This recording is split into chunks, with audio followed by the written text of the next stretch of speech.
Praise the lord. యేసుక్రీస్తు వారి పరిశుద్ధమైన నామంలో మీ అందరికీ వందనాలు, శుభాలు తెలియపరుస్తున్నానండి. సామెతలు 1వ అధ్యాయం 33వ వచనం. నా ఉపదేశము అంగీకరించువాడు సురక్షితంగా నివసించును, వాడు కీడు వచ్చునన్న భయము లేక నెమ్మదిగా ఉండును అని దేవుని వాక్యం సెలవిస్తున్నది. మనం దేవుని ఉపదేశాన్ని అంగీకరించే బిడ్డలుగా ఉండాలండి. ఈ లోకంలో చూసుకున్నప్పుడు ఏ మనుషుడు దేవుని ఉపదేశాలు అంగీకరించరు. అంటే దేవుని ఉపదేశాలు ఎందుకు అంగీకరించారంటే, దేవుడు పరిశుద్ధంగా జీవించమని, తప్పు చేయొద్దని, పాపం చేయొద్దని, అదేవిధంగా బూతులు మాట్లాడొద్దని, పరిశుద్ధంగా న్యాయంగా బతకమని దేవుడు ఉపదేశిస్తూ ఉన్నారు.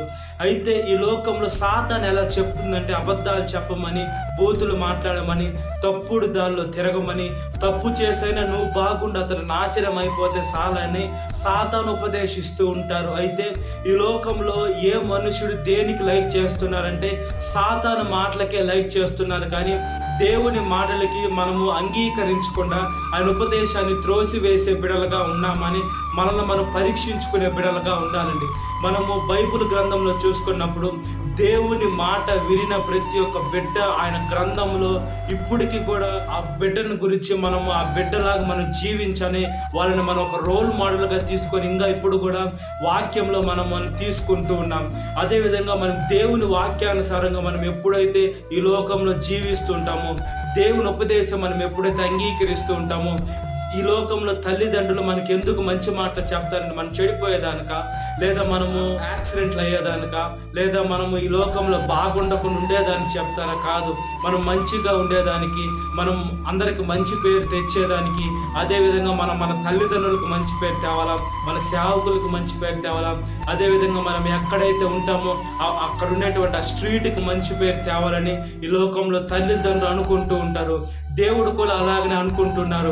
క్రైస్తవులను పెట్టబడిన మనము, ఆయన జనాంగంగా పిలువబడుతున్న మనము మంచి పేరు తెస్తున్నామా, చెడ్డ పేరు తెస్తున్నామా, దేవుని వాక్యానుసారంగా మనము జీవిస్తున్నామా లేదని మనం పరీక్షించుకునే బిడ్డలుగా ఉండినట్లుగా ప్రార్థన.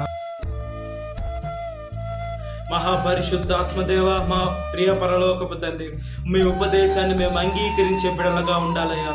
మీ మాటలు మేము త్రోసివేయకుండా మీ ఆజ్ఞ ప్రకారం మేము జీవించినట్లుగా ప్రాధాయపడుతున్నామయ్యా. చూసే చూపు, నడిచే నడక, చేసే క్రియ ప్రతి ఒక్కటి ఆశీర్వాదకరంగా, దీవెనకరంగా, మహిమకరంగా చేయమని అడుగుచున్నానయ్యా. ఏసే మీరు ఎంతైనా నమ్మదగిన దేవుడయ్యా. భూమి ఆకాశం గతించిన ఏసే మీ ఉపదేశాలు గతించవైతే ఏసే ఉపదేశాన్ని మేము తీసుకొని తగిన పరిశుద్ధంగా జీవించినట్లుగా ఏసే మేము ఒక మాదిరికరంగా జీవించే మంచి మనసును దయచేయండి. ఏసే ఈ లోకంలో వెలుగు వచ్చేని చీకటి వెళ్ళిపోతుంది. ఏసే ఈ లోకంలో చీకటి బ్రతుకులో ఉన్న మమ్మల్ని ఏసే మీ వెలుగైన మీ ఉపదేశాన్ని, మంచి మాటలను చెప్పి ఏసే మమ్మల్ని పరిశుద్ధంగా జీవించమంటే ఏసే మేము ఇంకా ఈ లోక పాపంలో ఉన్నామా, సాతానికి చోటిస్తున్నామా, అదేవిధంగా మీ మార్గంలో నడుస్తున్నామా అని మమ్మల్ని మేము పరీక్షించుకునే బిడ్డలుగా ఉండాలని వేడుకుంటున్నాము. ఒకసారి జ్ఞాపకం చేసుకోండి అయ్యా. చూసే చూపు, నడిచే నడక, చేసే క్రియ ప్రతి ఒక్కటి ఆశీర్వాదకరంగా, దీవెనకరంగా, మహిమకరంగా చేయమని అడుగుచున్నాను. సాతాను శోధన ప్రతి ఒక్క బిడ్డని విడుదల దయచేయండి. ఈ వాక్యం వీటిన ప్రతి ఒక్క బిడ్డని పేరు వచ్చిన జ్ఞాపకం చేసుకోండి. ఈ దినకాలపు దీవెన నింపమని యేసుక్రీస్తు వారి పరిశుద్ధమైన నామంలో మిక్కిలి వినం తలుచున్నాను నా పరలోకపు తండ్రి. ఆమేన్. Praise the Lord. God bless you. Have a great day.